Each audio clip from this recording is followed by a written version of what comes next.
നമ്മുടെ നാട്ടിലുണ്ടായിരുന്ന പരമാചാര്യനായ നാറാണത്ത് തമ്പുരാൻ, നമ്മുടെ നാട്ടുകാർ പ്രാന്തം എന്ന് വിളിക്കെങ്കിലും ഞാൻ തമ്പുരാൻ എന്നുള്ളൊരു പദവി കൊടുക്കുന്നുണ്ട്. എൻ്റെ മനസ്സിൽ തമ്പുരാൻ. നമ്മുടെ നെക്സ്റ്റ് ജനറേഷൻ മോശമാണെന്ന് നിങ്ങൾക്ക് തോന്നുന്നുണ്ടെങ്കിൽ ആ മോശത്തിന് ഉത്തരവാദി നിങ്ങളാണ്. ഞാൻ എൻ്റെ നെക്സ്റ്റ് ജനറേഷൻ വളരെ ബ്യൂട്ടിഫുൾ ആയിട്ടല്ല. ഇപ്പം ജെൻസിക്കാർ കാണുന്ന സിനിമ മുഴുവൻ എടുക്കുന്നത് ജെൻസിക്കാരല്ലല്ലോ. ഇനിയിപ്പം നിങ്ങൾ എന്ത് കാര്യം പറഞ്ഞാലും ഇതിൻ്റെയൊക്കെ പുറകിൽ ഇപ്പം മദ്യം ഇറക്കുന്നത് മുഴുവൻ ജെൻസി തലമുറയാണ് ഇറക്കുന്നത്. ഇനിയിപ്പോൾ നിങ്ങൾ പറഞ്ഞ ലഹരി ഇറക്കുന്നത് ജെൻസി തലമുറയാണോ? അതിൻ്റെ ഉപഭോക്താക്കളാക്കി നിർത്തുകയാണ് അവർ ചെയ്യുന്നത്. ആ നിർത്തുന്നത് ഇവരാണ്, അതിന് ലാഭം കൊയ്യുന്നത് ഇവരാണ്. അപ്പോൾ കുറ്റം പറഞ്ഞാൽ നമ്മുടെ ജനറേഷനെ കുറ്റം പറഞ്ഞാൽ മതി, അടുത്ത ജനറേഷനെ കുറ്റം പറയും. ഹിസ്റ്ററി എന്ന് പറഞ്ഞാൽ ശരിക്കുള്ള ഹിസ്റ്ററി നമ്മൾ സ്കൂളിൽ പഠിക്കുന്നതല്ല. എൻ്റെ ഹിസ്റ്ററിയാണ്. എൻ്റെ അച്ഛനാര്, അച്ഛൻ്റെ അച്ഛനാര്, അച്ഛൻ്റെ അച്ഛൻ്റെ അച്ഛനാര്, അങ്ങനെ പുറകിലേക്ക് പോയി എൻ്റെ പരമ്പര എന്ത്, അവരെന്തൊക്കെ കഴിച്ചിരുന്നു, അവരെന്തൊക്കെ വിധാനങ്ങൾ അനുഷ്ഠിച്ചിരുന്നു, ഇത് പഠിക്കലാണ്. അത് ഈ ഭാരതത്തിലുള്ളവർ മുഴുവൻ പഠിച്ചു കഴിഞ്ഞാൽ തീരാവുന്ന പ്രശ്നമേ ഭാരതത്തിലുള്ളൂ. അപ്പോൾ ഈ ഭൂമിയുടെ ശക്തി ഇത്ര വലുതാണെങ്കിൽ ഇതാണ് ഭാരതത്തിൻ്റെ മൊത്തം ശക്തി എന്ന് തിരിച്ചറിഞ്ഞിട്ടാണോ സൗത്ത് കട്ടിങ്? മാറ്റം വരും, അത് ഉറപ്പാണ്. ഈ കുംഭമേള സ്വാമിജി ആനന്ദവന മഹാരാജ് അദ്ദേഹത്തിൻ്റെ ഒരു ശ്രമം കൂടിയാണല്ലോ ഈ പറയുന്ന ഈ വലിയ മുന്നേറ്റം. അപ്പോൾ ഈ പറയുന്ന മുന്നേറ്റം അദ്ദേഹത്തിലൂടെ സംഭവിക്കാൻ ഒരു നിയോഗം അദ്ദേഹത്തിന് ഉണ്ടായിട്ടുണ്ട്.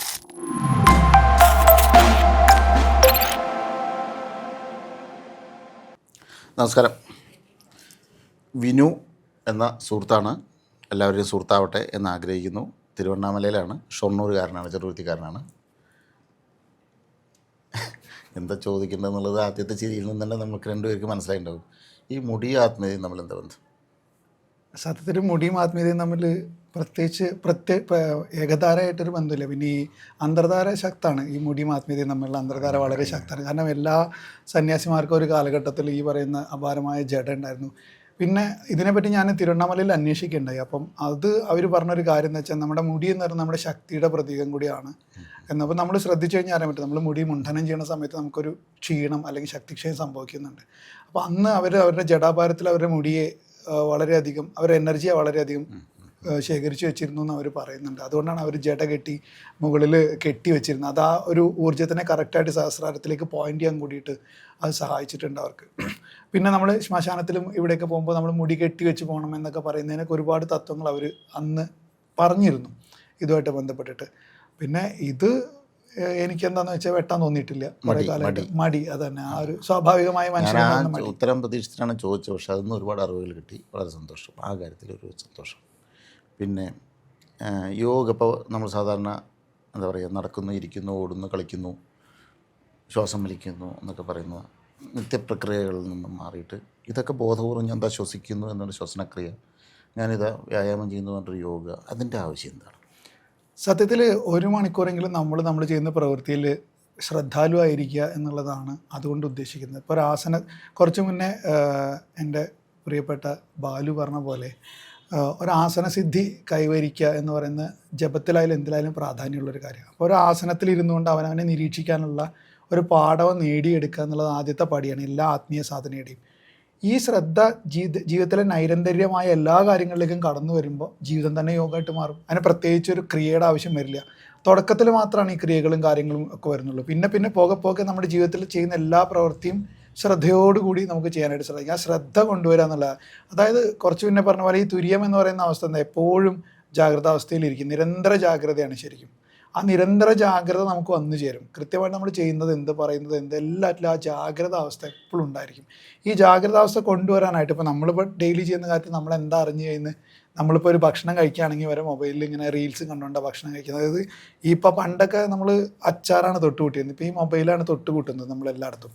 അപ്പോൾ അതുകൊണ്ട് ഇങ്ങനത്തൊക്കെ നോക്കിയിട്ടാണ് നമ്മളിപ്പോൾ ഭക്ഷണം കഴിക്കുന്നത്. അപ്പോൾ ഇതിൻ്റെ കൂടെ ഈ ആശയങ്ങളും കൂടി ഇറങ്ങി പോകുന്നുണ്ട്, നമ്മൾ അറിയുന്നില്ല. കാരണം കഴിക്കുന്ന ഭക്ഷണത്തിൻ്റെ കൂടെ നമ്മൾ ചർച്ച ചെയ്യപ്പെടുന്ന ആശയങ്ങൾ, നമ്മൾ കാണുന്ന ആശയങ്ങൾ, ഇതൊക്കെ ഉള്ളിലേക്ക് ഇറങ്ങി പോകുന്നുണ്ട്. അത് നമ്മൾ അറിയാണ്ട് നടക്കുന്നൊരു കാര്യമാണ്. അത് ഭക്ഷണത്തിൽ കലരുന്നുണ്ട്, തീർച്ചയായിട്ടും കലരുന്നുണ്ട്. അതുകൊണ്ടാണ് പണ്ട് ഭക്ഷണം വളരെ പ്രാർത്ഥനാപൂർവ്വം നമ്മൾ കഴിച്ച് ആ ഊർജ്ജത്തെ നമ്മുടെ ശരീരത്തിലേക്ക് സ്വീകരിച്ച് അതിനെ കൃത്യമായ ഊർജ്ജമാക്കിയിട്ട് പ്രപഞ്ചത്തിന് ഗുണകരമായ ഊർജ്ജമാക്കി മാറ്റാനുള്ളൊരു ശ്രമം നമ്മുടെ ആചാര്യന്മാർ നമുക്ക് പറഞ്ഞു തന്നിട്ടുണ്ട്. ആ വിദ്യയൊക്കെ നമ്മൾ പരിപൂർണ്ണമായിട്ട് നിരാകരിച്ച് ഇപ്പോൾ TV കണ്ടിട്ടാണ്. ഇനി ഇതെങ്ങനെ നമുക്ക് മനസ്സിലാക്കാമെന്ന് വെച്ച് കഴിഞ്ഞാൽ നമ്മൾ TV കണ്ടിട്ട് ലേശം ചിപ്സ് എടുത്ത് വെച്ചിട്ട് TV കണ്ടിട്ട് അതെടുത്ത് കഴിക്കുക. അടുത്ത് കഴിക്കുമ്പോൾ നമ്മൾ ഒരുപാട് കഴിച്ചുകൊണ്ടിരിക്കും. നമ്മൾ അറിയില്ല എന്തോരം കഴിക്കും. ഒരു പാക്കറ്റ് കഴിഞ്ഞാൽ അടുത്ത പാക്കറ്റ് വരട്ടെ അങ്ങനെ കഴിച്ചുകൊണ്ടിരിക്കും. ഇതേ ചിപ്സ് നമ്മൾ ഒന്നുമില്ലാണ്ടൊരു മേശപ്പുറത്ത് കൊണ്ടുവന്ന് വെച്ചിട്ട് കഴിക്കാൻ തുടങ്ങിക്കഴിഞ്ഞാൽ കുറച്ച് കഴിഞ്ഞാൽ നമുക്ക് മടുക്കും. കാരണം നമ്മുടെ ബ്രെയിൻ മനസ്സിലാക്കി കഴിഞ്ഞു ഇത് കഴിച്ചുകൊണ്ടിരിക്കുകയാണ്. ഇവിടെ ബ്രെയിനിന് മനസ്സിലാക്കാൻ പറ്റുന്നില്ല. എന്തൊക്കെ നടക്കുന്നു, കുറേ പ്രവൃത്തി നടക്കുന്നുണ്ട്. ആകെ നമ്മുടെ പ്രോസസ്സ് എന്ന് പറയുന്നത് ഒരു ബഹളമയമാണ്. ആ ബഹളത്തിൽ നിന്ന് പതുക്കെ നമ്മുടെ ശാന്തതയും നിശബ്ദതയും കണ്ടെത്തലാണ് യോഗത്തിൻ്റെ പ്രോസസ്സ്. അത് കണ്ടെത്താനുള്ളൊരു ശ്രമമാണ് ഈ 1 മണിക്കൂറിൻ്റെ കുറച്ച് മുന്നേ പറഞ്ഞ ആസനക്രിയകളും ബാക്കിയൊക്കെ. ഇത് നിരന്തരം പ്രാക്ടീസ് ചെയ്യുന്ന ഒരാൾ അത് എല്ലായിടത്തും കണ്ടെത്തും, പല്ലേക്കിനടുത്ത് കണ്ടെത്തും. ഇപ്പോൾ വളരെ എളുപ്പത്തിലൊരു ധ്യാനം നമുക്ക് ചെയ്യാവുന്നതാണ്. ധ്യാനം എന്നൊന്നും പറയണില്ല. മറ്റൊരു ചിന്തയിലാണ് നമുക്ക് പല്ലേക്കാൻ പറ്റുമോ? മറ്റൊരു ചിന്തയില്ലാതെ ആ പല്ലേക്കുന്നതിൽ മാത്രം ശ്രദ്ധിച്ച് എൻ്റെ ബ്രഷ് ഇങ്ങനെ പല്ലുകളിലൂടെ മുഴുവൻ ഓടിക്കളിക്കുന്നു.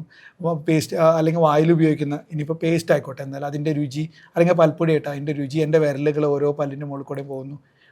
ദന്താവധാനം കൃത്യമായിട്ട് നമുക്ക് ചെയ്യാൻ പറ്റും. നമ്മൾ അടുത്ത സ്റ്റേജിനെ ഓർത്തിട്ടാണ് നമ്മൾ ഈ പരിപാടി. പല്ല് തേക്കുമ്പോൾ നമ്മുടെ ഏറ്റവും കൂടുതൽ നമ്മൾ മറ്റുള്ള ചിന്തയിലേക്ക് പോവാം.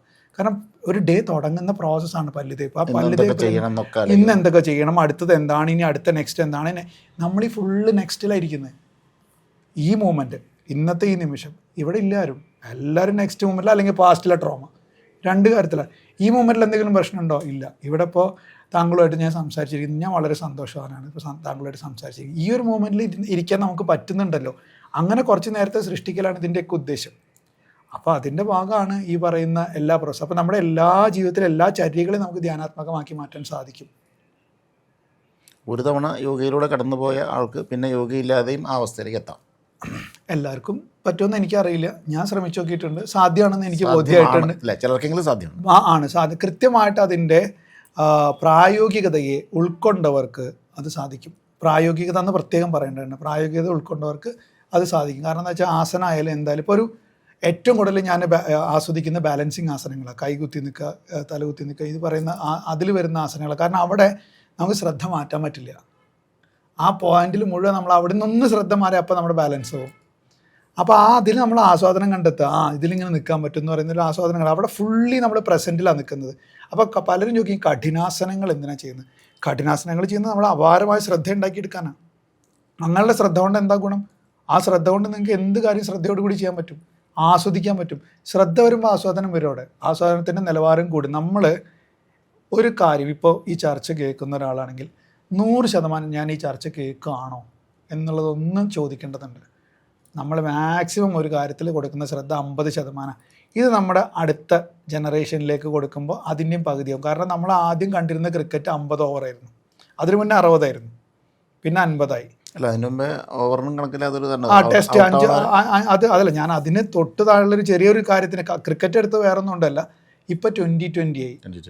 അപ്പോൾ ഒന്ന് ആലോചിച്ച് നോക്കും. നമ്മുടെ 10ലേക്ക് ഇറങ്ങാൻ സാധ്യതയുണ്ടല്ലേ? 8ലേക്ക് വരും. കാരണം അതിലും കുറയും. കാരണം എന്താ വെച്ചാൽ നമ്മുടെ ശ്രദ്ധ ഇപ്പോൾ 30 സെക്കൻഡിലാണ്. അതിൽ ഈ മാർക്കറ്റിംഗ് നടത്തുന്ന മഹാന്മാരെല്ലാവരും എന്നോട് വന്നിട്ട് പറഞ്ഞു, താങ്കൾ റീൽ ഉണ്ടാക്കുമ്പോൾ ആദ്യത്തെ 5 സെക്കൻഡ് വളരെ പ്രാധാന്യമുള്ളതാണ് കേട്ടോ. അപ്പോൾ ഞാൻ പറഞ്ഞു അതെന്താ? ഈ 5 സെക്കൻഡിലാണ് അത്ര നമ്മൾ ക്യാച്ച് ചെയ്യുമല്ലേ എന്ന് മനസ്സിലാക്കുക. അപ്പോൾ 5 സെക്കൻഡിനുള്ളിൽ ക്യാച്ച് ചെയ്യാൻ വേണ്ടിയിട്ടാണ് ഒരു വാവ് എന്നൊക്കെ പറഞ്ഞിട്ടാണ് ഒരു റീല് തുടങ്ങുന്നത്. അപ്പോൾ നമ്മൾ എന്താണ് ഈ വാവ് എന്നറിയാൻ വേണ്ടിയിട്ട് നമ്മളൊരു 5 സെക്കൻഡ് കൂടി അതിൽ സ്പെൻഡ് ചെയ്യും. അങ്ങനെ നമ്മൾ 30 സെക്കൻഡ് സ്പെൻഡ് ചെയ്യും. കാരണം അവസാനം വരെ ഈ ആദ്യത്തെ വാവ് മാത്രമേ ഉണ്ടാവുള്ളൂ.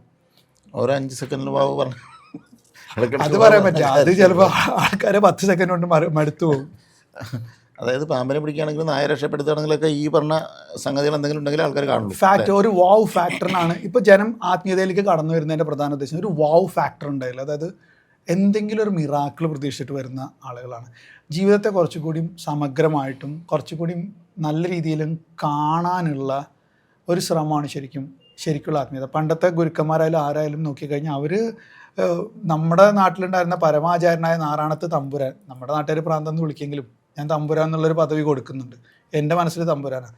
ഇടത്തെ കാലത്ത് വന്ന് വലത്തെ കാലിലേക്ക് ആക്കിക്കോളാനേ പറഞ്ഞിട്ടുള്ളൂ. കാരണം ആ പ്രാരാബ്ധത്തെ അദ്ദേഹം മാറ്റുന്നില്ല. ശരി, ആ പ്രാരാബ്ധത്തെ ഞാൻ കൊണ്ടു നടന്നോളാം എന്ന് പറയുമ്പോൾ നമ്മൾ ചിന്തിക്കേണ്ടതുണ്ട്. എനിക്ക് തന്നതാണെങ്കിൽ ഞാൻ സ്വീകരിച്ചോളാം. അത് ശരിക്കും ഒരു നല്ലൊരു ഉത്തമ താന്ത്രികൻ്റെ ഒരു ഉത്തമ യോഗിയുടെ ലക്ഷണമാണ്. എനിക്ക് കിട്ടിയത് ദേവിയുടെ വരപ്രസാദമാണ്, അത് ഞാൻ സ്വീകരിച്ചോളാം, അതിനെ ഞാൻ കൊണ്ടു നടന്നോളാം. നീ തന്നതല്ലേ, നീ തന്നത് എന്തായാലും ഞാൻ സ്വീകരിച്ചോളാം എന്ന് പറയുന്നിടത്താണ് നമുക്ക് മാറ്റം വരുന്നത്. അവിടെയാണ് വീരത്വം ഉള്ളത്.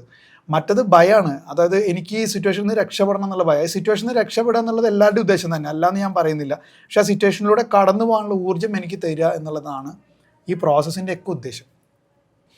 ഇപ്പം ഞാൻ ഒരുപാട് സ്ഥലങ്ങളിലെ പരിപാടികളിലൊക്കെ പങ്കെടുക്കുന്ന സമയത്ത് എല്ലാവരും പ്രസംഗിക്കുന്ന ആൾക്കാരൊക്കെ വരുന്ന തലമുറ അല്ലെങ്കിൽ പുതുതലമുറ ശരിയല്ല, മൊത്തത്തിൽ പുതിയ തലമുറ ശരിയല്ല, ഞങ്ങളൊക്കെ കേമം പെർഫെക്റ്റായിരുന്നു എന്ന് പറയുന്ന ഒരു സാധനം കാണാറുണ്ട്. എനിക്കത് അത്ര ഇഷ്ടപ്പെടാറില്ല. സ്വാഭാവികമായിട്ട് മുമ്പിലിരിക്കുന്നവർക്ക് ഇഷ്ടപ്പെടില്ലല്ലോ, ചെറുപ്പക്കാരാണെങ്കിൽ. അങ്ങനെ ഞാൻ നോക്കുമ്പോഴാണ് മുമ്പിൽ ചെറുപ്പക്കാരെയൊന്നും കാണാനില്ല. കാരണം ഈ ഉപദേശം കേൾക്കാൻ കാരണവന്മാരോടാണ് സംസാരിച്ചുകൊണ്ടിരിക്കുന്നത്, കുട്ടികൾ ശരിയില്ല. അങ്ങനത്തെ ഒരു സാധനത്തിനെ കുറിച്ച് എന്താ, അത് മുൻ തലമുറ, ഈ തലമുറ, വരും തലമുറ എന്നൊക്കെ പറഞ്ഞാൽ ആ ഒരു വ്യത്യാസങ്ങളെ കുറിച്ച് എന്താണ് പറയുന്നത്? സത്യത്തിൽ ഈ വേർതിരിവ് നമ്മൾ ഉണ്ടാക്കി വെച്ചിട്ടുള്ള ഇപ്പം നമ്മൾ റൺ ചെയ്യുന്ന ജെൻ ആൽഫ എന്ന് പറയുന്ന ജനറേഷനാണ്. ജെൻസിയും കഴിഞ്ഞിട്ടുള്ള ജെൻ ആൽഫ ജനറേഷനെ ഇപ്പോൾ റൺ ചെയ്യുന്ന ഏറ്റവും കാര്യക്ഷമമായിട്ടുള്ള കുട്ടികളാണ് അവർ. കാരണം എന്താ വെച്ചാൽ ഒരു 3 വയസ്സുള്ള കുട്ടിക്ക് നമ്മുടെ വീട്ടിലെ ബാങ്കിൻ്റെ കോഡ് വരെ ഓർത്തിരിക്കുകയും അത് അടിച്ച് അതിൻ്റെ ഉള്ളിൽ കയറാൻ, ഒരു മൊബൈലിൻ്റെ കോഡ് അടിച്ചുള്ളിൽ കയറാനുള്ള ബോധം വരെ അവർക്കുണ്ട്. അപ്ഡേറ്റഡ് ആണ്, എല്ലാ നോളജും അവരുടെ വിരൽത്തുമ്പിലുണ്ട്, എല്ലാം ആക്സസബിൾ ആണ്. അങ്ങനെയുള്ള തലമുറയുടെ മുമ്പിലേക്ക് നമ്മൾ ആക്സസ് ചെയ്യാനായിട്ട് ഇട്ട് കൊടുക്കുന്നത് എന്താണ് എന്നുള്ള ചോദ്യം ഉണ്ട് അവിടെ. ഞാൻ ചോദിക്കുന്നൊരു ചോദ്യം, ഈ ജെൻ ആൽഫ തലമുറയെ സൃഷ്ടിച്ചത് ജെൻ ആൽഫക്കാരാണോ? അല്ലല്ലോ, നമ്മളല്ലേ. ജെൻസിക്ക് മുൻപുള്ള നമ്മളാണ്. അപ്പോൾ അതിൻ്റെ ഉത്തരവാദി ആരാ? ഈ തലമുറ ഇങ്ങനെ ആയതിൻ്റെ ഉത്തരവാദി നമ്മളാണ്. അപ്പോൾ നമ്മുടെ ഉത്തരവാദിത്തത്തിൽ നിന്നും ഒഴിഞ്ഞു മാറാനായിട്ട് പണ്ട് മുതലേ നമുക്ക് ഈ സ്വഭാവമുണ്ട്, പഴിചാരുക.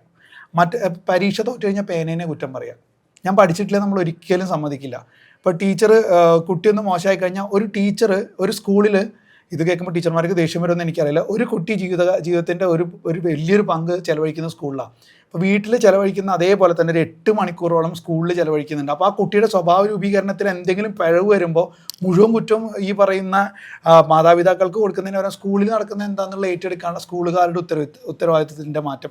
നമ്മൾ ഈ സ്റ്റേറ്റോ എല്ലായിടത്തും നോക്കിക്കഴിഞ്ഞാൽ നമുക്ക് ഈ ഉത്തരവാദിത്വത്തിൽ നിന്ന് ഒഴിഞ്ഞു മാറാനുള്ള ഒരു ശ്രമമാണ്. ഞാൻ പറയുന്നു, നമ്മുടെ നെക്സ്റ്റ് ജനറേഷൻ മോശമാണെന്ന് നിങ്ങൾക്ക് തോന്നുന്നുണ്ടെങ്കിൽ ആ മോശത്തിന് ഉത്തരവാദി നിങ്ങളാണ്. ഞാൻ എൻ്റെ നെക്സ്റ്റ് ജനറേഷൻ വളരെ ബ്യൂട്ടിഫുൾ ആയിട്ടാണ് കാണുന്നത്. കാരണം എന്താണെന്ന് വെച്ചാൽ, ഇപ്പോൾ നമ്മൾ കഴിഞ്ഞ കുംഭമേള എല്ലാവരും കണ്ടിരുന്നു. 60 കോടിയോളം ആൾക്കാരെ വന്നിട്ടാണ്. ഈ 60 കോടി വൃദ്ധജനങ്ങളാണ് അവിടെ വന്ന് മുങ്ങിയത്. 60 കോടി പകുതിയിലധികം യങ്സ്റ്റേഴ്സാണ് വന്ന് മുങ്ങിയത്. അവരെ എക്സ്പീരിയൻസ് ചെയ്യാൻ ആഗ്രഹിക്കുന്നുണ്ട്. അവരെ മുന്നിൽ ഇട്ട് കൊടുക്കുന്ന ഫ്ലേവേഴ്സ് എന്താണോ അതിനെ കൃത്യമായിട്ട് എക്സ്പീരിയൻസ് ചെയ്യാനുള്ള ഒരു നല്ല ശ്രമം അവരുടെ ഭാഗത്തുനിന്നുണ്ട്. ആ ശ്രമത്തിലേക്ക് നമ്മൾ എന്താ കൊടുക്കുന്നതെന്നുള്ളതാണ്. നമ്മൾ കൊടുക്കുന്ന വയലൻസും ഡ്രഗ്സും ആണെങ്കിൽ അവരത് എക്സ്പീരിയൻസ് ചെയ്യാനല്ലേ നോക്കുള്ളൂ. അവർ മുമ്പിലേക്ക് നല്ല ഫ്ലേവേഴ്സ് ഇട്ട് കൊടുക്കാൻ നമ്മൾ തയ്യാറാണ്. നമ്മുടെ സംസ്കാരത്തിൻ്റെ, നമ്മുടെ ആരോഗ്യപരമായ ചിന്തകൾ, ആരോഗ്യപരമായ ശീലങ്ങൾ, ഇതൊക്കെ അവർ മുമ്പിലേക്ക് ഇട്ട് കൊടുത്തു കഴിഞ്ഞാൽ അവർ ശരിക്കും മുന്നേറും. അവർ ശരിക്കും അത് എക്സ്പീരിയൻസ് ചെയ്യാൻ നോക്കും, അവർ ശരിക്കും അത് പഠിക്കാൻ നോക്കും.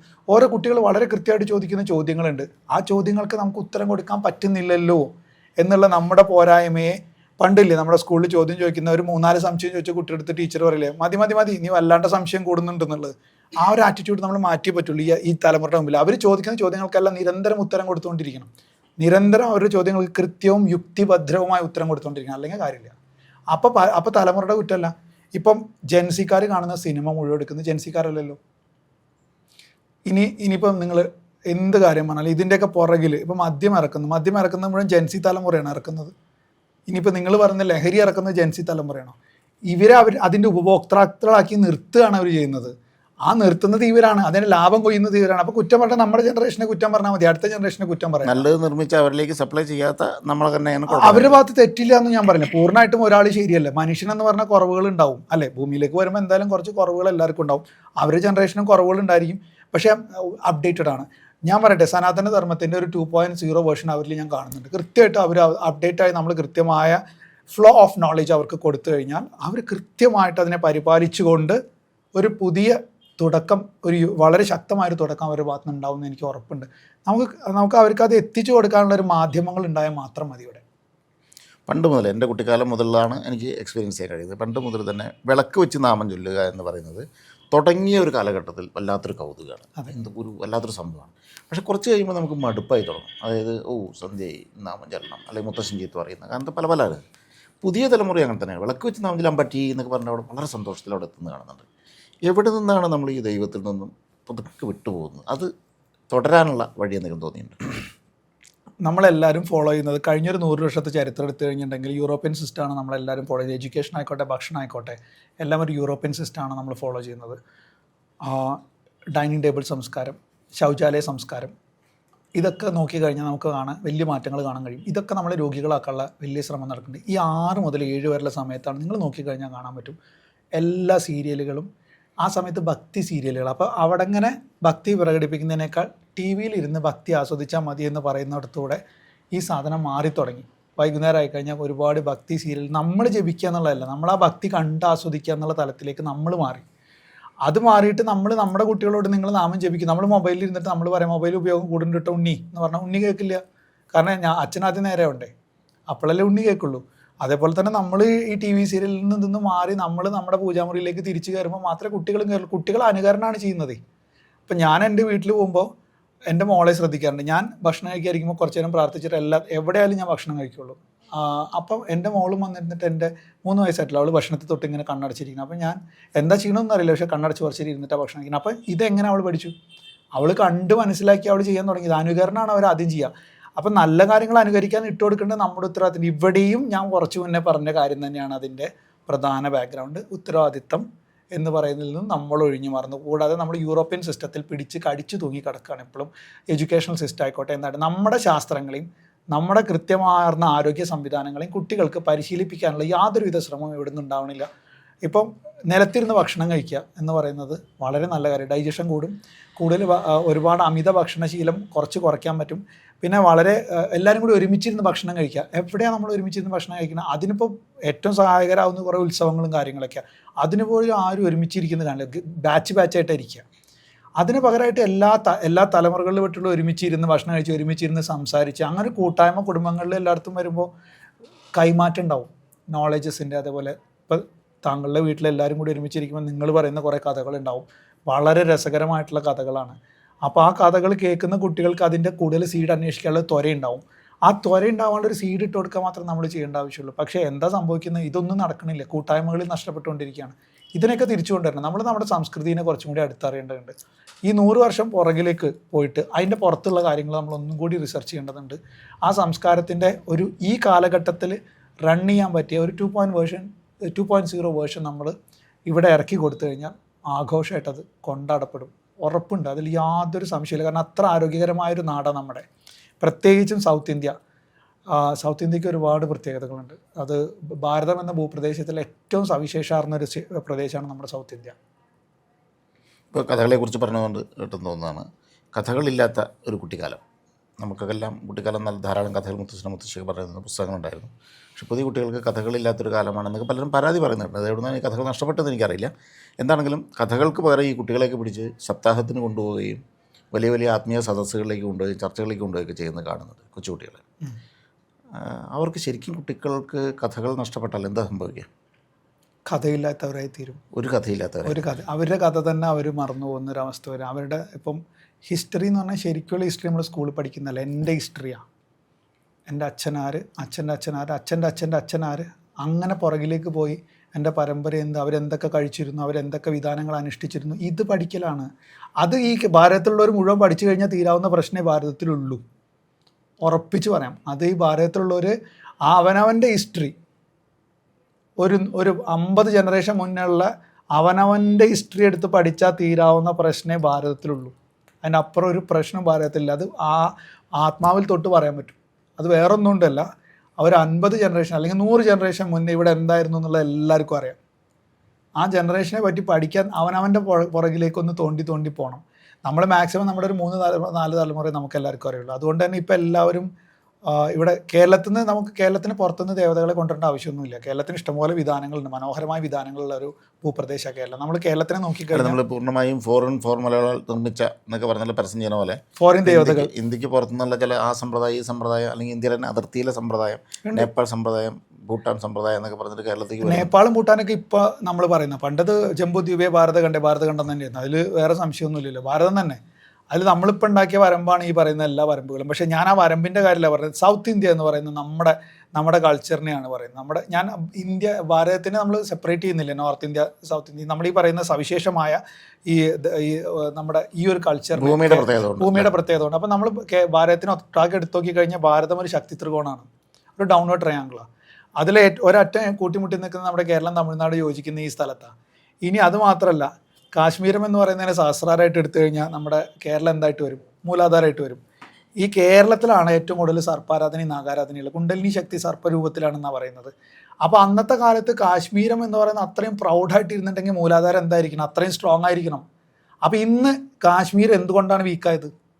കാശ്മീരം എന്ന് പറയുന്ന പ്രശ്നം എന്തുകൊണ്ട് വീക്കായത്? അതിൻ്റെ കാരണം മൂലാധാരം വീക്കാണ്.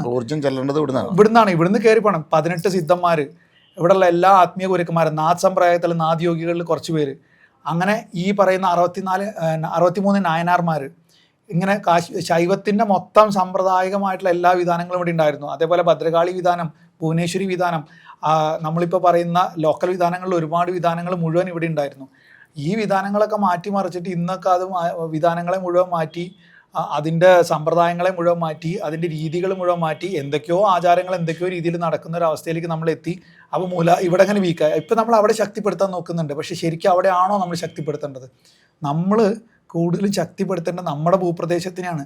എന്തുകൊണ്ട് നമ്മളിവിടെ ജനിച്ചു, നമ്മൾ എന്തുകൊണ്ട് ഇതിവിടെ ചർച്ച ചെയ്യുന്നു, അതിനൊരൊറ്റ കാരണമേ ഉള്ളൂ. ഈ പ്രദേശം ശക്തിപ്പെടേണ്ട ആവശ്യകത തുടങ്ങിക്കഴിഞ്ഞു. കാരണം ഇപ്പോൾ അവിടെ അങ്ങനെ ശക്തി പ്രാപിക്കാനുള്ള ശ്രമം നടന്നുകൊണ്ടിരിക്കുകയാണ്.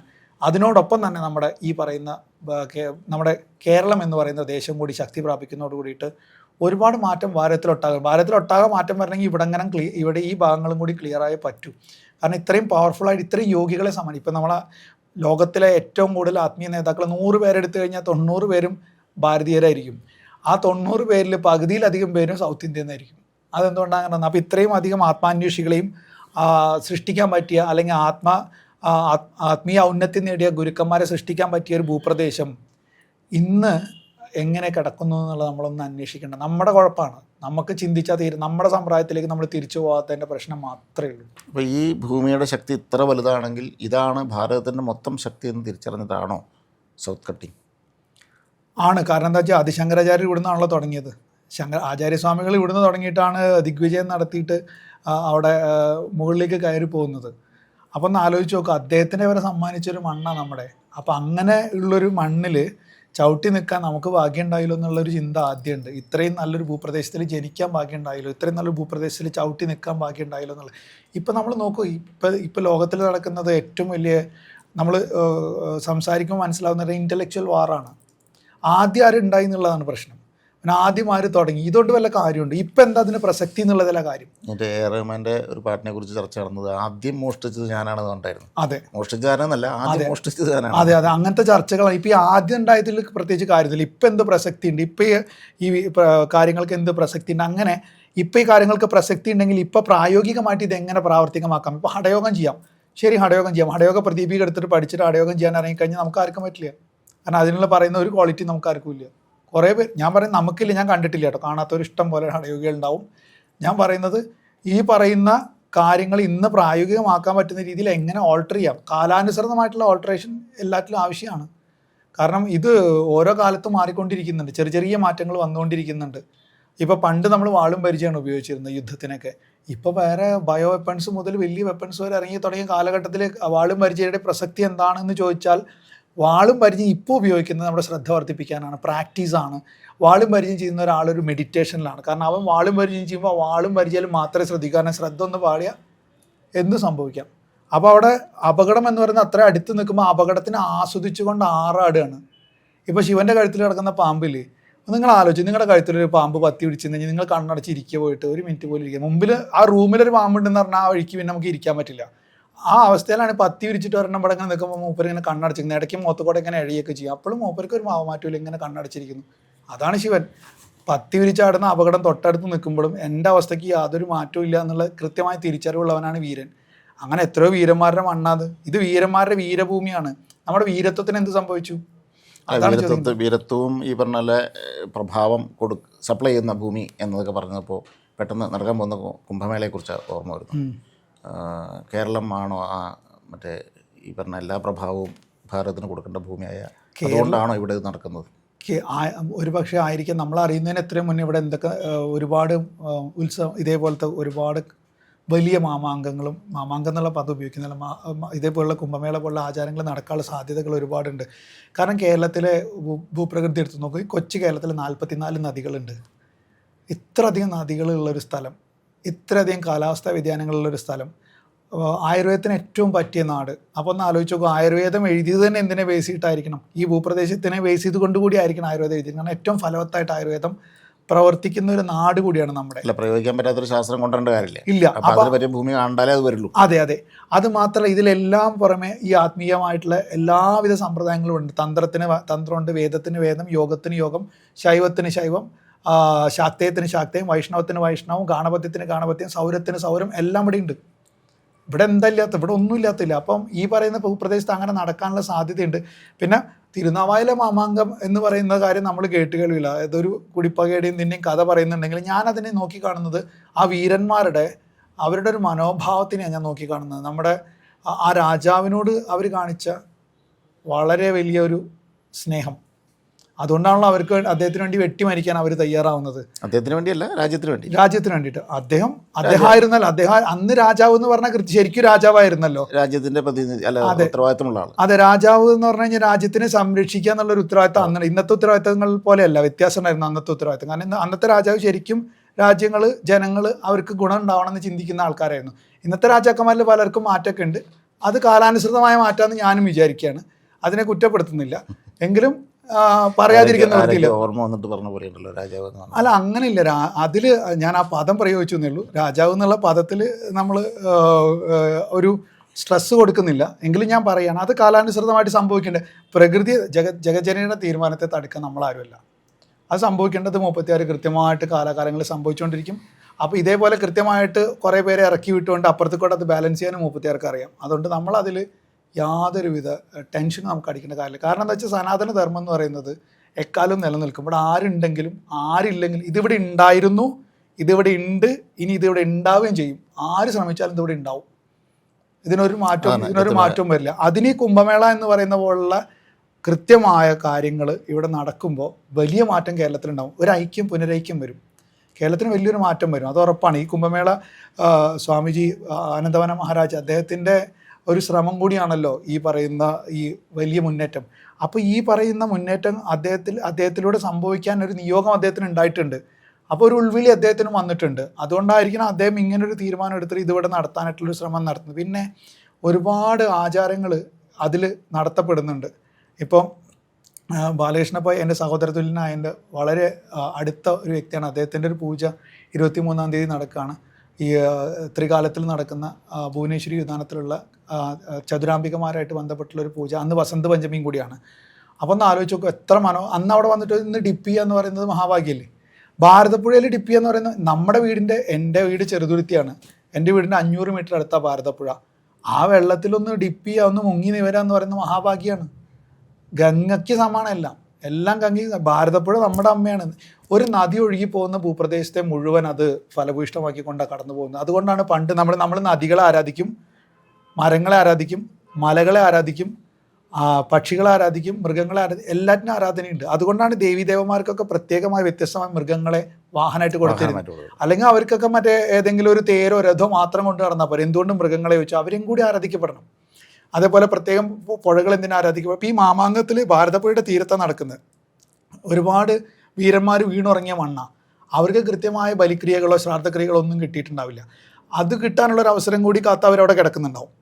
ഇപ്പോൾ പിതൃ എന്നൊക്കെ പറയുമ്പോൾ നമുക്ക് വളരെ വലിയ പൂച്ച, എന്താ പിതൃ, ഇതുകൊണ്ടൊക്കെ എന്താ കാര്യം, കുറച്ച് അരി ഉരുട്ടി ചോറ് ഉരുട്ടി അവിടെ വെച്ച് കഴിഞ്ഞാൽ അത് പാര കഴിക്കാൻ പോകുന്നത്. ശരിക്കും പിതൃ എന്ന് പറഞ്ഞാൽ നമ്മുടെ ഉള്ളിൽ തന്നെ ഇരിക്കുന്നത്. നമ്മുടെ ഇനി സയൻസ് പറയണോ, ക്രോമോസോം എടുത്ത് നോക്കി കഴിഞ്ഞാൽ 21 ജോഡി ക്രോമോസോം, 21 അച്ഛൻ്റെ 21 അമ്മയുടെ. ഈ ക്രോമോസോമിൽ എന്താ ജനറ്റിക് ഡാറ്റ എന്ന് പറഞ്ഞാൽ എന്താ, എൻ്റെ അച്ഛൻ്റെയും അമ്മയുടെയും വഴി കൂട്ടിമുട്ടി നിൽക്കുന്ന ഒരു വ്യക്തിയാണ് കേട്ടുകൊണ്ടിരിക്കുന്ന ഞാനും താങ്കളും, ഈ കേട്ടുകൊണ്ടിരിക്കുന്ന എല്ലാവരും. അങ്ങനെ ആ കൂട്ടിമുട്ടിക്കൊണ്ടിരിക്കുന്ന ഒരു വ്യക്തിയുടെ ഉള്ളിലാണ് ഈ പിതൃ ഇരിക്കുന്നത്. അത് എവിടെയെങ്കിലും ഒരു ചെറിയ പിഴവ് അശാന്തി സംഭവിച്ചിട്ടുണ്ടെങ്കിൽ ആ അശാന്തി ചിലപ്പോൾ റിഫ്ലക്റ്റ് ചെയ്യുന്നത് ഈ ജനറേഷനിലായിരിക്കും. അതിനെ റിച്വലിസ്റ്റിക് ആയിട്ട് എന്തോ ഒരു പ്രോസസ്സ് ചെയ്തുകൊണ്ട് അതിനുപയോഗിക്കുന്ന ശബ്ദക്രമങ്ങൾ കൊണ്ട് ക്രമീകരിച്ച കൃത്യമായ മന്ത്രവിധാനം കൊണ്ട് അതിനെ പുഷ്ടിപ്പെടുത്തി അതിനെ ബാലൻസ് ചെയ്യാനുള്ള ഒരു ശ്രമം കൂടിയാണ് ഈ പിതൃക്രിയ. അത് ഏറ്റവും മനോഹരമായ സൈക്കോളജിക്കൽ പ്രോസസ്സും കൂടിയാണ്. അത് മനസ്സിലാക്കാണ്ട് നമ്മുടെ ആചാര്യന്മാർ ചെയ്തു വെച്ചിട്ടുള്ള എല്ലാ കാര്യത്തിനും അതിൻ്റേതായ ആചാരങ്ങൾക്കും കൃത്യമായ കാരണമുണ്ട്. കോലം ഇടും, തമിഴ്നാട്ടിൽ പോയാൽ അരിപ്പൊടി കൊണ്ടാണ് ഇടുക, നല്ല മനോഹരമായിട്ട് ചിത്രം വരച്ചിട്ടാണ്. എന്തുകൊണ്ടാണ്? ഉറുമ്പുകൾക്കും മറ്റുള്ള പ്രാണികൾക്കുള്ള ഭക്ഷണം ഞാൻ പുറത്ത് വെച്ചിരിക്കുന്നത്. അത് എന്തുകൊണ്ട് എത്ര ഡിസൈനായിട്ട് വാരി വെതറിയാൽ പോരെ? ഡിസൈനായി അതിലാരും ചവിട്ടില്ല, അതിലാരും കവച്ചു വയ്ക്കുമ്പോൾ വളരെ മാറി പോകും. അപ്പം നമ്മൾ സഹജീവികളോടുള്ള സ്നേഹം പഞ്ചയജ്ഞങ്ങളിൽ പറയുന്നുണ്ടല്ലോ, അതിൽ ഒരു യജ്ഞമാണ് ഈ പറയുന്ന സഹജീവികളോടുള്ള സ്നേഹത്തിനെ പ്രാതിനിധീകരിക്കുന്ന പുറത്ത് എന്തെങ്കിലും ഭക്ഷണം വെച്ച് കൊടുക്കുക എന്നുള്ളത്. ഈ പിതൃക്രിയ എന്നൊക്കെ പറയുന്നത് ഒരു ദിവസം ചെയ്യേണ്ട കാര്യം. നമ്മൾ കഴിക്കുന്ന അന്നത്തിൻ്റെ ഒരു ശതമാനം എപ്പോഴും അവിടെ പുറത്ത് കൊടുക്കുന്നത് തന്നെയാണ് പിതൃക്രിയ. ഒരു മരം വെച്ച് പിടിപ്പിക്കുന്നത് പ്രകൃതിക്ക് ഏറ്റവും നല്ല കാര്യം. ഇങ്ങനെ ഇതുപോലെ തന്നെ ഈ പ്രോസസ്സിൽ ഭാരതപ്പുഴയുടെ തീരത്ത് നടക്കുന്ന ഈ പറയുന്ന മഹാമാഘ മഹോത്സവത്തിൽ കുംഭമേള ഇവിടെ പുനർജനിക്കുകയാണ്. അപ്പോൾ പറഞ്ഞ വാക്കിൽ കൃത്യമുണ്ട്. 250-270 വർഷത്തിനിടയ്ക്കറ്റാണ് അതാ- അതാണ് കൃത്യമായിട്ട് ആ വാക്ക് പ്രയോഗിച്ചു, പുനർജനിക്കുക എന്ന് പറഞ്ഞാൽ. തുടങ്ങുക എന്ന് പറഞ്ഞിട്ടില്ല, പുനർജനിക്കുകയാണ്. അപ്പോൾ പുനർജനിച്ച കുട്ടിയെ പരിപാലിക്കേണ്ട ഉത്തരവാദിത്തം നമുക്ക് എല്ലാവർക്കും ഉണ്ട്. എല്ലാ വ്യക്തികളും ഇതിൽ പങ്കെടുക്കേണ്ടതുണ്ട്. കാരണം എന്താ വെച്ചാൽ അവിടെ പോയിട്ട് എനിക്ക് വരാൻ പറ്റിയില്ല, നമ്മുടെ നോർത്തിലെ കുംഭമേളയ്ക്ക് പ്രയാഗിൽ എനിക്ക് വരാൻ പറ്റിയില്ല, വേണ്ട പ്രയാഗിൽ വരണ്ട, ഇവിടെ വരൂ, ഭാരതപ്പുഴയിൽ മുങ്ങും, നമ്മുടെ പുഴയിൽ മുങ്ങും, നമ്മുടെ അവിടുത്തെ എല്ലാ വിധാനങ്ങളും. നമുക്ക് മഹാമണ്ഡലേശ്വർ അധികാരിയായിട്ട് നിൽക്കുന്നുണ്ട്, എല്ലാ സ്വാമിജിമാരും അവിടെ വരുന്നുണ്ട്, എല്ലാ കർമ്മത്തിലും എല്ലാ തലത്തിലുള്ള പൂജാവിധാനങ്ങൾ അവിടെ നടക്കുന്നുണ്ട്, എല്ലാ ദേവതാ വിധാനങ്ങളും ആഘോഷിക്കപ്പെടുന്നുണ്ട്, നിങ്ങളുടെ ഇഷ്ടദേവതയും ആഘോഷിക്കപ്പെടുന്നുണ്ട്, നിങ്ങളുടെ പരദേവത ആഘോഷിക്കപ്പെടുന്നുണ്ട്. വരൂ, അവിടെ വന്നൊന്ന് മുങ്ങി വരൂ. ഇത് കൃത്യമായ സന്ദേശമാണ്. ഇത് നമ്മൾ പരിപാലിക്കും കൂടി വേണം എന്നുള്ളതൊരു പ്രാർത്ഥനയാണ്. കാരണം എന്താ വെച്ചാൽ ഒരു വർഷം നടത്തി അങ്ങനെ നിന്ന് പോകുക എന്നുള്ളതല്ല, നിരന്തരം നിരന്തരം നിരന്തരം നിരന്തരം ഓരോ ഇടത്തും നടത്തി മാറ്റം, കൃത്യമായ മാറ്റം കൊണ്ടുവരേണ്ടതുണ്ട്. നമ്മുടെ യങ്സ്റ്റേഴ്സിനെ ഇതിലേക്ക് കൊണ്ടുവന്ന് കൃത്യമായി വിശദീകരിച്ച് കൊടുക്കാനുള്ള പ്ലാറ്റ്ഫോമുകൾ, അവരായിട്ട് നിരന്തരം ചർച്ച ചെയ്യാനുള്ള, അഭിമുഖം നടത്താനുള്ള വേദികൾ കൂടി ഈ പറയുന്ന നമ്മൾ ഒരുക്കി കൊടുക്കേണ്ടതുണ്ട്. അവർ ചോദിക്കട്ടെ, നമുക്ക് ഉത്തരം പറയാം. നമുക്ക് നമ്മുടേതായ ആചാര്യന്മാരുണ്ട്, ഓരോന്നിനും ഓരോരുത്തരുണ്ടല്ലോ, നമുക്ക് ഉത്തരം കൊടുക്കാം. അവർക്ക് യുക്തിഭദ്രമായ ഉത്തരങ്ങൾ നമുക്ക് കൊടുക്കാം.